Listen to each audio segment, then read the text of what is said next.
All right, listener, are you ready for a deep dive into a world I bet you've never even thought about? Oh, I love a good mystery.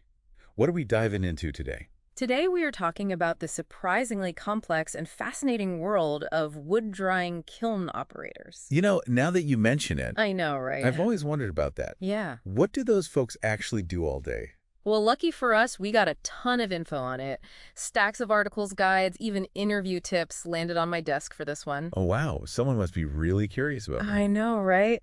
So, to kick things off, let's get the basics down. What exactly does a wood drying kiln operator do? Okay, so picture this. Oh, You've got a yeah. whole bunch of freshly chopped trees. Fresh from the forest. Right. Still damp, practically dripping with sap, what they call green wood. You would. Yep.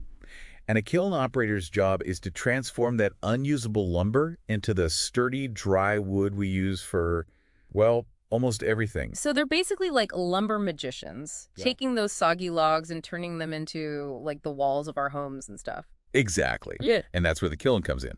Think of it like a giant high-tech sauna, but for lumber. A sauna for lumber. Okay, kind of love that. They use this precise combination of heat and ventilation, finding that sweet spot to dry it out perfectly without warping or cracking. Oh, so it's all about finding that perfect balance, like a delicate dance between too much heat and not enough. Exactly. The RoleCatcher Career Guide we have here really emphasizes that. One wrong move, and bam, you're explaining to your boss why a stack of planks look like they belong in a funhouse. Oh man, I can only imagine. Speaking of messing up, this whole moisture level thing seems like where things could get really tricky. What did the guide say about that? Oh, it's crucial. Different wood species, they all have their own quirks when it comes to drying. And get this, even the time of year a tree was harvested can affect its moisture content. Whoa, seriously. So it's not like just tossing any old log into the kiln. There's like a whole science to this. You got it. Too much moisture, you risk warping or rot. Too little, and the wood becomes brittle. It's all about hitting that sweet spot. That's wild. I had no idea there was so much precision involved in drying wood. It's like I knew it needed to be dried, but I never considered how much goes into every piece of lumber we see. It reminds me of something. It's like a baker knowing exactly when a cake is perfectly done, not a minute over or under to get that perfect texture and rise. That's a fantastic analogy. Yeah. And just like baking, it requires a keen eye, careful monitoring, and a real understanding of the science behind it. Yeah. Now that you've mentioned it, there's actually a surprising amount of crossover between culinary arts and wood drying.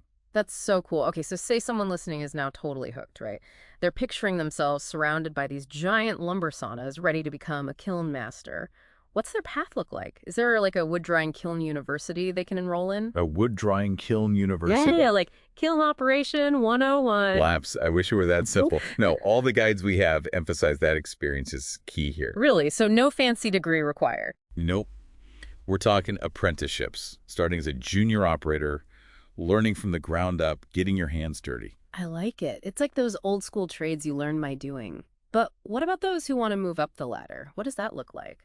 Well, you start as a junior operator, assisting, monitoring those moisture levels, and as you gain experience, you move up the ranks.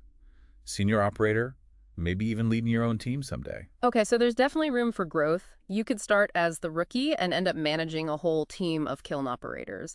What about the folks who want to branch out even more?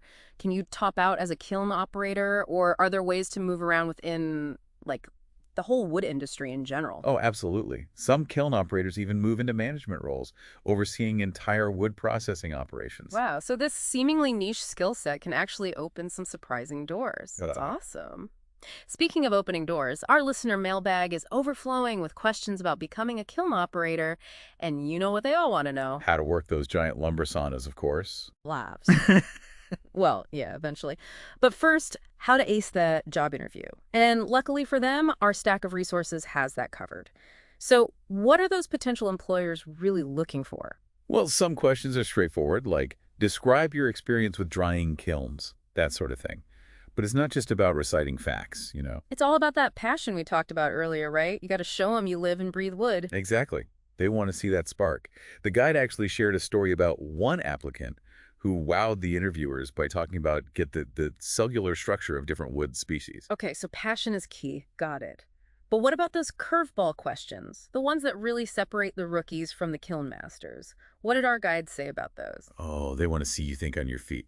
One example was, Describe a time you had to troubleshoot a problem with a kiln. Right, because even with the best tech, something's bound to go wrong. Exactly. They need to know you can handle it.